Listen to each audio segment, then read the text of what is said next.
এ বাবা, একটাও তো শুকনো লঙ্কা নেই, কি করে ডালে ফোড়ন দেব? এই কি গো, শুনছো? দেখো একটাও শুকনো লঙ্কা নেই ডালে, কি করে ফোড়ন দেব? যাও না, একটুখানি শুকনো লঙ্কা নিয়ে আসো। এখন আমার বেরোতে ইচ্ছা করে না। কাঁচা লঙ্কা আছে? হ্যাঁ আছে তো। দাও দুটো কাঁচা লঙ্কা দাও। এই তো কাঁচা লঙ্কা। কি করছো তুমি এটা? लेकिन ये साला कर क्या रहा है यहाँ पे? কি করব?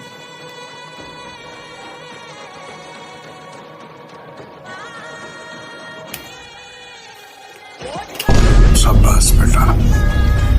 ये क्या है? না।